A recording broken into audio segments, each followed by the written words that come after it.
नमस्कार दोस्तों।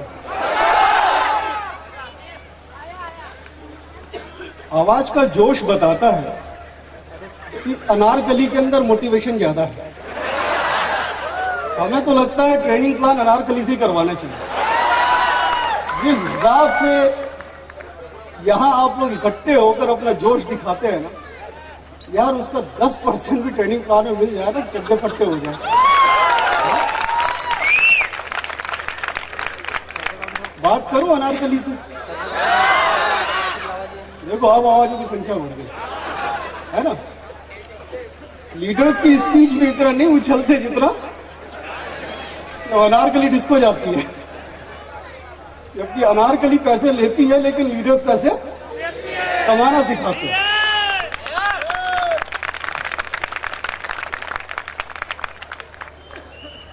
बाकी सबसे पहले आप सभी धन्यवाद के हकदार हैं, निश्चित हैं। 2 बजे से लेकर अभी तक आप लोगों ने इतने धैर्य से इस पूरे कार्यक्रम में साथ दिया और इसकी अपेक्षा करूंगा कि 5 मिनट मेरा और साथ देंगे, ठीक है ना।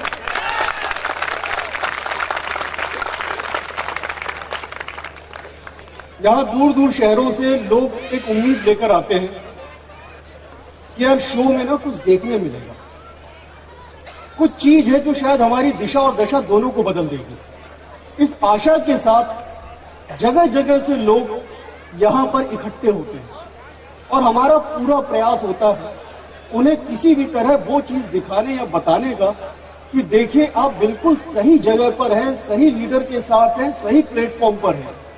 आप ना सिर्फ अपना साथ दे दो, बाकी पूरा नेटवर्क, पूरा सिस्टम, कंपनी आपका साथ देने के लिए सामने खड़ी है। आप सिर्फ अपना साथ दे दो। ये हमारा भी प्रयास होता है कि अगर आप यहां पर आए हैं तो आपका मनोरंजन तो हो ही, लेकिन साथ में आप वो भी हासिल कर जाए जिसकी एक सपना, एक विजन आपके लीडर ने आपको दिखाया होगा कि चलो एक शो मिलने चल रहा हूं, वहां जाने के बाद आपका नजरिया और नजारा दोनों बदल जाएंगे। नजारे तो हमने बदल दिए और प्रयास यह है कि किसी तरह नजरिया भी बदल दे। तिड़के जी की पूरी पारिवारिक स्पीच को मैं भी ध्यान से सुन रहा था और निश्चित रूप से वो कोई लिखी हुई कहानी नहीं थी, वो एक वास्तविक कहानी है और ये कहानियां आपको केवल और केवल नेटवर्क मार्केटिंग में ही सुनने के लिए मिल सकती है। किसी और व्यवसाय में ये क्षमता नहीं है जो इतने साधारण सी जगह से उठकर, इतनी विपरीत परिस्थितियों से उठाकर किसी व्यक्ति को यहां लाकर इतना सम्मान दे और उसे इतनी मदद करे। किसी सिस्टम में ये क्षमता नहीं है, कहीं पर यह अवसर उपलब्ध नहीं है। इसके पहले मैं बहुत हाथ पैर मार चुका।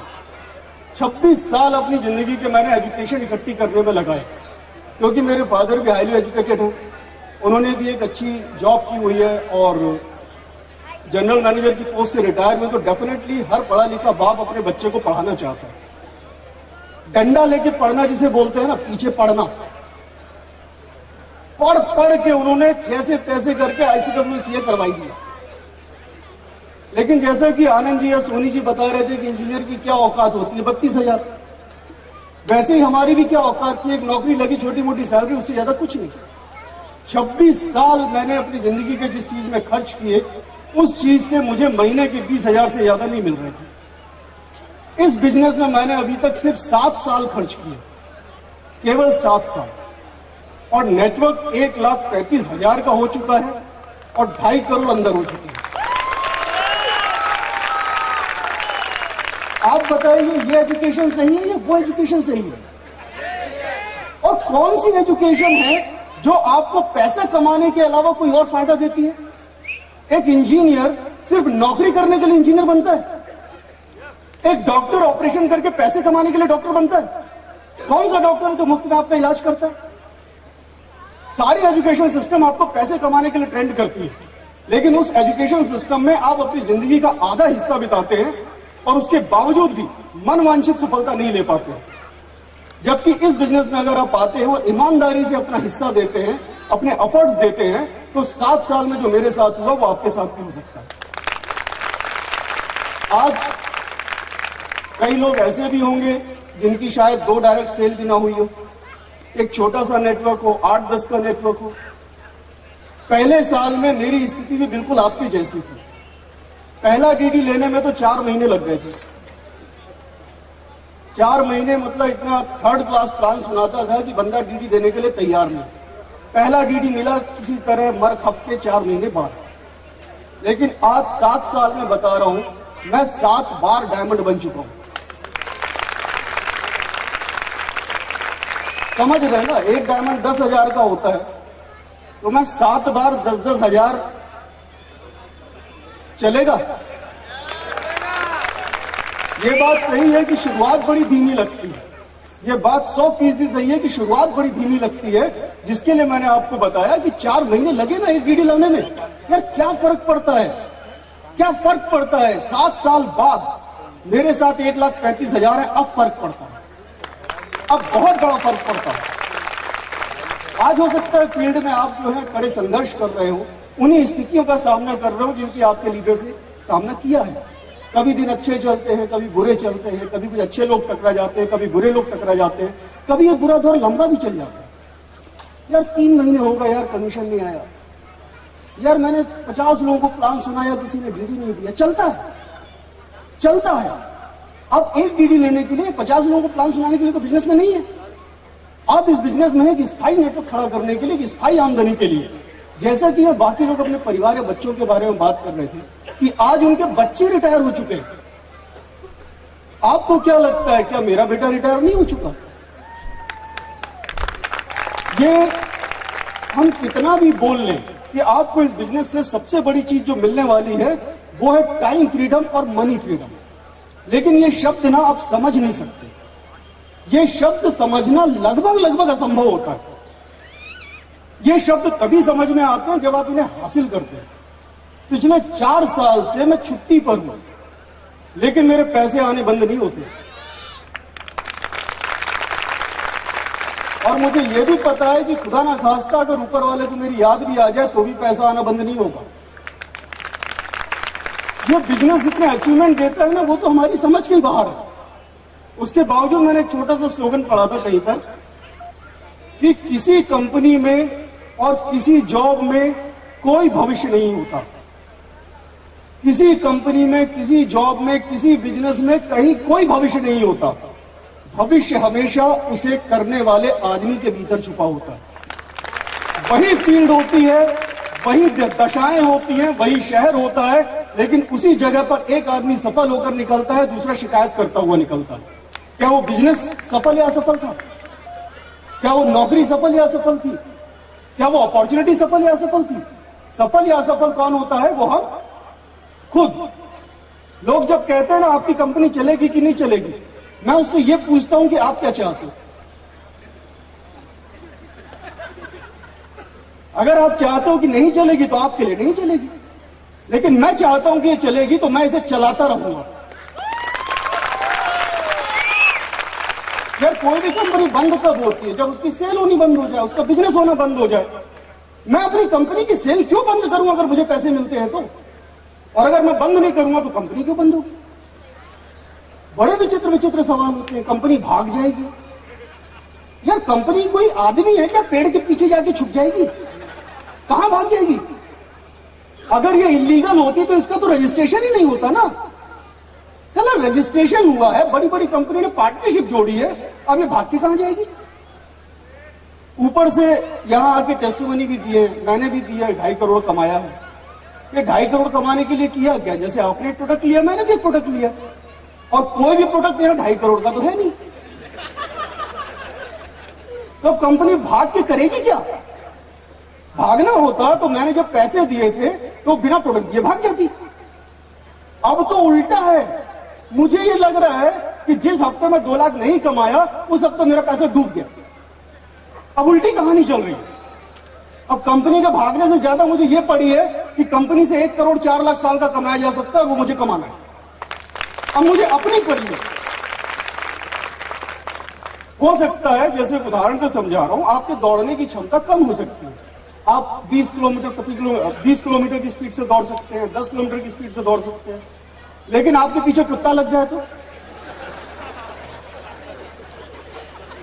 आप ना मतलब 100 मीटर की रेस में फर्स्ट आएंगे। ऐसे ही कुत्ता है जो मैंने अपने पीछे छोड़ रखा है, वो होता है आपके भीतर का सपना, एक ड्रीम। इस कंपनी के बारे में मत सोचो दोस्त, इसने अपने झंडे गाड़ लिए, इसने 12 साल में अपने आप को साबित कर लिया, इसकी चिंता मत करो। इस कंपनी को आपकी चिंताओं की जरूरत नहीं है, आप अपनी चिंता करो, आप अपने बारे में सोचो।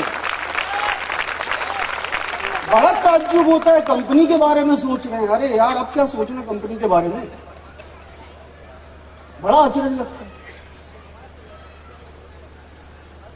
मतलब ऐसा नहीं है कि वाहियात सवाल कभी खत्म नहीं होंगे, ठीक है ना, क्योंकि हर नया मिलने वाला आदमी वैसा ही है जैसा इस बिजनेस में आने से पहले हम थे।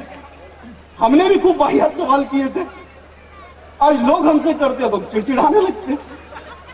सोचो जब आपने जिससे किए तो वो कितना चिड़चिड़ाया होगा, लेकिन उसने कितने धीरज से आपके सवालों के जवाब दिए होंगे, आपको सहमत किया होगा, इस बिजनेस के लिए प्रेरित किया होगा और आपको संतुष्ट किया होगा। आपको अपने लीडर से वही बातें सीखने की जरूरत है। उसने जितना समय आपको दिया, जितनी सरलता से आपको समझाया, जितने पेशेंस के साथ आपको डील किया, आज हमें भी उसी की जरूरत है। मैदान छोड़ना सबसे आसान काम है, लेकिन इस काम को सबसे पहले क्यों किया जाए? अब जब चाहे तब मैदान छोड़ के भाग सकते, किसी ने आपको पकड़ा हुआ है क्या? यहां यही बताने का प्रयास किया जाता है कि आप देखिए आज अचीवर्स की भीड़ लगी, मतलब जो सबसे पहले अचीवर आए ना, तो मैं तो खुद हक्का पक्का हो गया। सिल्वर्स आपको याद है, ऐसे जत्था आया, धड़ धड़ा के लगा, हे भगवान पूरा हॉल सिल्वर से तो नहीं भरा है। कितने कमाल की बात। और कोई भी आदमी सिल्वर पहले दिन नहीं बन गया होगा, उसने अपने एफर्ट लगाए होंगे। और यही दिखाने का प्रयास चल रहा है कि देखो जिसने एफर्ट लगाए, हर शख्स के लिए यह मंच उसका इंतजार कर रहा है। ये मंच मेरा नहीं है, ये मंच रेड क्लब का नहीं है, ये आपकी धरोहर है जो मेरे पास रखी है, आपका इंतजार है। आप आइए, अपना हक लेके जाइए, लेकिन पहले इसके लिए काबिल बनिए। क्या आप इस काबिल हैं? क्या आप इस लाल पगड़ी को अपने सर पे रख सके? लोगों को क्या लगता है, यार जलवे हो गए यार, ये तो ऊपर हो गए यार। बट आपको पता है लाल पगड़ी एक निशानी होती है कि अब हमारे पास अधिकार से ज्यादा ना दायित्व आ चुके हैं, जिम्मेदारियां बढ़ गई हैं। अब हमें काम को और गंभीरता से करना है, अब हमारे हर काम पे किसी और की नजर है, अब हम इतनी छोटी हरकतें नहीं कर सकते। ये लाल पगड़ी हमारे सर पे बहुत बड़ा बोझ होती है। पहले हम बड़े आजाद थे अपनी अपलाइन को गालियां देने के लिए, आज हम खुद वहां खड़े हैं जहां हमें सब गालियां देंगे, हम किसी को नहीं दे सकते। लेकिन फिर भी ये वो जगह है जो दायित्व के साथ आपको इतना कुछ देती है कि दायित्व बहुत छोटी कीमत होती है। क्या आप लेने के लिए तैयार हैं? हमें आपका इंतजार है, हमें आपका बेसब्री से इंतजार है। लोगों की परवाह मत करो, लोगों की परवाह मत करो। विक्की जी ने अच्छे से समझाया, हर आदमी अलग है, हर आदमी का रंग अलग है। और दुनिया में कोई भी काम ना लोग आपके लिए कभी नहीं करेंगे, कितना भी माथा पटक लो। कोई नहीं चाहता कि आप अमीर बन जाए, कोई नहीं चाहता कि आप सुखी रहे, कोई नहीं चाहता कि आपकी लड़की की शादी अच्छे घर में हो जाए, उसकी लड़की से ज्यादा अच्छे घर में। कोई नहीं चाहता कि आपके बेटे की नौकरी उसके बेटे की नौकरी से अच्छी लग जाए। कोई नहीं चाहता कि आपको उसकी बीवी से ज्यादा सुंदर बीवी मिल जाए, कोई नहीं चाहता। आपको अपना भला खुद चाहना है। लेकिन इस बिजनेस में आते ही पता नहीं तो अपेक्षाएं इनवाइटी से हो जाती है या अप्लाई से हो जाती है। बाकी हर जगह तो हम खुद जिम्मेवार हैं। इस बिजनेस में आते ही डिपेंडेंट हो जाते हैं, क्योंकि ये चीजें मेरे साथ भी थी, परिस्थितियां ठीक नहीं थी।